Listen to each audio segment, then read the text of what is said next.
CPIM রাজ্য কমিটির বৈঠক শেষে শনিবার মেলার মাঠ স্থিত পার্টি অফিসে সাংবাদিক সম্মেলনের আয়োজন করা হয়। সাংবাদিকদের মুখোমুখি হয়ে সিপিআইএম রাজ্য সম্পাদক তথা বিরোধী দলনেতা জিতেন্দ্র চৌধুরী সাম্প্রতিক একাধিক গুরুত্বপূর্ণ ইস্যুতে দলের অবস্থান স্পষ্ট করেন।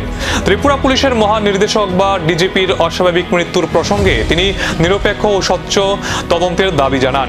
একই সঙ্গে বিষয়টি নিয়ে সরকারের ভূমিকা নিয়েও প্রশ্ন তুলেন।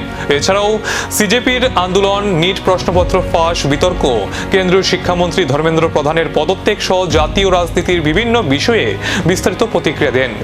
রাজ্যের বর্তমান আইন শৃঙ্খলা পরিস্থিতি, গণতান্ত্রিক অধিকার এবং জনস্বার্থের বিভিন্ন বিষয় নিয়েও সাংবাদিক সম্মেলনে দলের ভবিষ্যৎ কর্মসূচির ইঙ্গিত দেন সিপিআইএম নেতৃত্ব। এই প্রেস কনফারেন্স করার মূল উদ্দেশ্য হলো গতকাল এবং আজ দুপুর অবধি আমাদের পার্টির রাজ্য কমিটির সভা হয়েছে।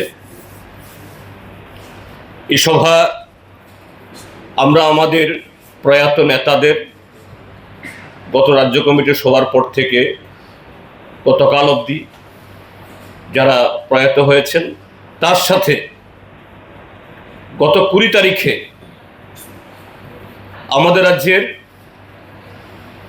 যে সর্বভারতীয় ক্যাডারের অফিসারদের মধ্যে অত্যন্ত সৎ, নিষ্ঠাবান, দক্ষ যে একজন অফিসার যার অকাল এবং রহস্যজনক মৃত্যু হয়েছে, আমাদের রাজ্যের পুলিশের মহানির্দেশক অনুরাগ ধানকর সাহেব, তার প্রতিও আমরা শ্রদ্ধা জ্ঞাপন করেছি আমাদের এই রাজ্য কমিটির মিটিং।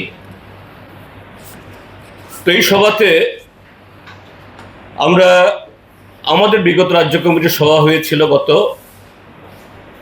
এই জুন মাসে মাঝামাঝি সময়তে। সেই সময়ের পর গতকাল অবধি আমাদের রাজ্যের যে গুরুত্বপূর্ণ রাজনৈতিক এবং আরো অন্যান্য ঘটনাবলীগুলো আলোচনা করেছি। সেখানে যে সমস্ত বিষয়গুলো প্রাধান্য পেয়েছে, প্রথমত অবশ্যই আইন শৃঙ্খলা, যে ত্রিপুরাজ্যের আইন শৃঙ্খলা এমন জায়গায় গিয়ে পৌঁছেছে যে পুলিশের মহানির্দেশক তাকে তার জীবন আত্মবলিদান দিয়ে, স্যাক্রিফাইস করার মধ্য দিয়ে সারা ত্রিপুরাজ্যের মানুষকে তিনি সতর্ক করে গেছেন। আর এরকম একটা অবস্থা তৈরি হওয়ার পেছনে রাজ্য ও জাতীয় রাজনীতির একাধিক স্পর্শকাতর ইস্যুতে সিপিআইএমের এই অবস্থানের পর রাজনৈতিক মহলের নজর এখন সরকার এবং অন্যান্য রাজনৈতিক দলের পরবর্তী প্রতিক্রিয়ার দিকে।